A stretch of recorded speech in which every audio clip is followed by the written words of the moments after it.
I'm an entrepreneur. I started this company 13 years ago to be the very first financial company to provide debt facilities to startups in Europe and Israel.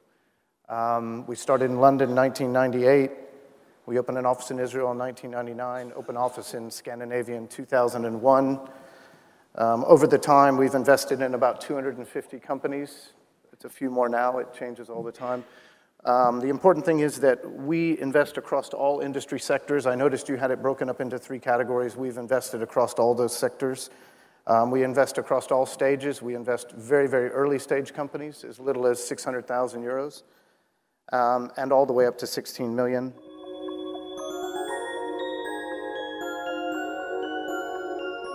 Without entrepreneurs, we cannot drive innovation and growth. I've also believed that being an entrepreneur sometimes means being naively optimistic. And I've seen, if we've invested in 250 companies, we invest in about 10% of the companies that we see come across our desk. So I've seen a lot of business plans and a lot of management teams. And sometimes you have to be naively optimistic. You have to have self-belief, you have to have energy, you have to be willing to take the risk. But not everyone's meant to be an entrepreneur. And the quote up there, I think, is appropriate. Sometimes you don't actually want to be an entrepreneur, you have to be an entrepreneur.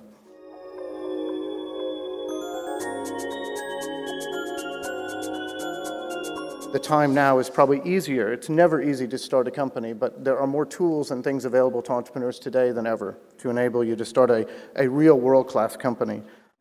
Today, I think big business, we've all seen what's going on in the world and in the markets, and I think big business today is more risk-averse than ever.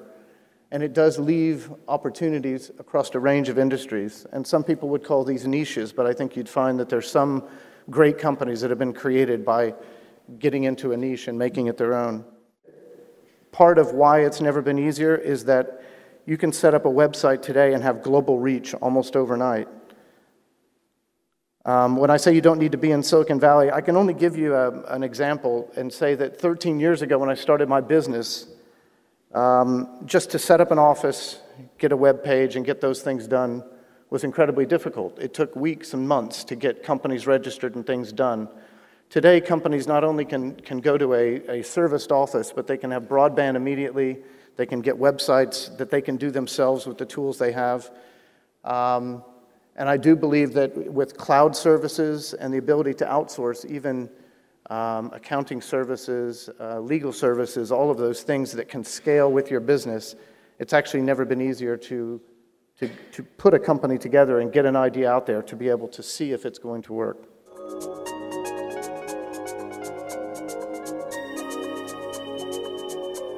I think today, there's not just smart money in Silicon Valley, there's smart money in a lot of places. There are real VCs here in Catalonia. There are real angel networks here with experience, serial entrepreneurs. And it is important to remember that this disruption can happen at any level in any sector. The other paradigm shift that I believe the internet is giving us is that you don't necessarily have to have a large international venture capitalist backing you to make a big business. It's often said that because the cycles are very short together between 2001 and 2008, you needed a lot of money to get a company to grow and scale. But I don't believe that's necessarily true in many industries like software and internet these days.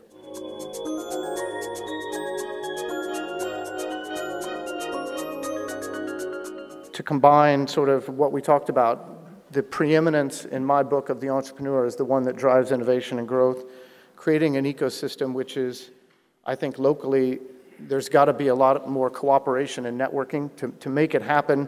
I think you can create something revolutionary, but you really do have to share ideas and network.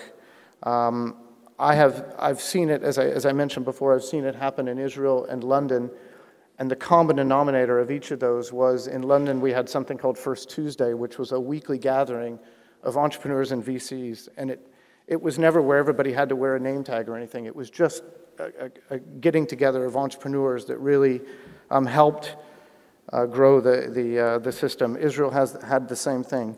So I think that if you combine all of those things, collaborate, and you encourage a lot of other people to join the ecosystem, I think you'd be surprised at the kind of momentum you can create. And I'd leave the last one here, is just be part of something bigger. I think you have all the tools here. You have better weather than London does for sure. I don't know about Israel, but London. And I do believe that you have enough critical mass here to start something on the ground floor.